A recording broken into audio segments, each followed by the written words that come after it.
Hi ಮಕ್ಕಳೇ, ಇವತ್ತೇನು ಮಾಡೋಣ? ಸಸ್ಯಗಳಲ್ಲಿ ಸಂತಾನೋತ್ಪತ್ತಿ ವಿಧಾನವನ್ನು ನಾವು ನೋಡೋಣ. ಇಲ್ಲಿ ನಿಮ್ಗೆಲ್ಲರಿಗೂ ಒಂದು ಹೂವು ಕಾಣಿಸುತ್ತಾ? ಹಾಂ, ಯಾವ ಹೂವು ಇದು? ಈ ದಾಸವಾಳ ಹೂವನ್ನು ನಾವು ಭಾಗ ಮಾಡಿದಾಗ ಸೀಳು ಮಾಡಿ ನೋಡಿದಾಗ ಹೆಂಗಾಗುತ್ತಾ? ಈ ಥರ ಕಾಣಿಸುತ್ತೆ. ನಮಗೆ ಕಾಣಿಸುತ್ತಲ್ಲ ಎಲ್ಲರಿಗೂ? ಇದ್ರೊಳಗೆ ಏನೈತಂತಂದ್ರೆ ಈ 4 ನಂಬರ್ ಅಂತ ಕಾಣಿಸುತ್ತಲ್ಲ, ಈ 4 ನಂಬರನ್ನು ನಾವೇನಂತ ಕರಿತೀವಿ ಅಂತಂದ್ರೆ ಕೇಸರಗಳು ಅಂತ ಕರಿತೀವಿ. ಅದನ್ನು ಪುರುಷ ಪ್ರಜನನ ಭಾಗ. ಈ 1 ನಂಬರ್ 5 ನಂಬರ್ ಐತೆ ನೋಡ್ರಿ, ಇದೇನಿದು? ಶಲಾಕೆ ಅಂತ ಕರಿತೀವಿ. ಇದು ಹೆಣ್ಣು ಪ್ರಜನನ ಭಾಗ. ಈ ಪುರುಷ ಪ್ರಜನನ ಭಾಗದಲ್ಲಿ ಮ್ಯಾಲೆ ಎಲ್ಲಿ ಆರೆಂಜ್ ಕಲರ್ ಕಾಣಿಸಕತ್ತವಲ್ಲ, ಅವು ಏನಂತಂದ್ರೆ ಅವು ಪರಾಗ ಕೋಶಗಳು. ಏನವು? ಕೋಶಗಳು.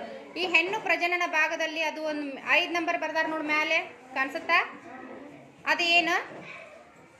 ಅದು ಏನಂತಂದ್ರೆ ಶಲಾಕಾಗ್ರ ಅಂತ ಕರಿತೀವಿ ನಾವು.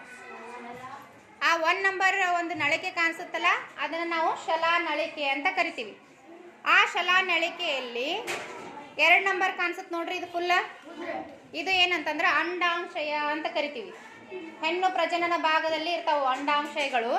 ಆ ಒಳಗೆ ಯೆಲ್ಲೋ ಕಲರ್ ಬೀಜಗಳು ಕಾಣಿಸ್ತಾವಲ್ಲ, ಅವು ಅಂಡಕಗಳು ಅಂತ ಕರಿತೀವಿ ನಾವು. ಇವು ಏನು ಮಾಡ್ತಾವ ಅಂತಂದ್ರೆ ಪುರುಷ ಪ್ರಜನನ ಭಾಗದಲ್ಲಿರ್ತಕ್ಕಂಥ ಪರಾಗಕೋಶಗಳು ಹೆಣ್ಣು ಪ್ರಜನನ ಭಾಗದಲ್ಲಿರ್ತಕ್ಕಂಥ ಶಲಾಕಾಗ್ರಗಳು ಸೇರಿ ಏನಾಗುತ್ತಾ? ಸ್ವಕೀಯ ಪರಾಗಸ್ಪರ್ಶ ಆಗಿರ್ಬೋದು ಅಥವಾ ಪರಕೀಯ ಪರಾಗಸ್ಪರ್ಶ ಆಗಿರ್ಬೋದು, ಎರಡರಲ್ಲಿ ಯಾವುದಾದ್ರೂ ಒಂದು ಆಗಿ ಹೊಸ ಸಸ್ಯ ಉತ್ಪಾದನೆಗೆ ಸಹಾಯ ಮಾಡುತ್ತೆ. ಅರ್ಥ ಆಯ್ತು?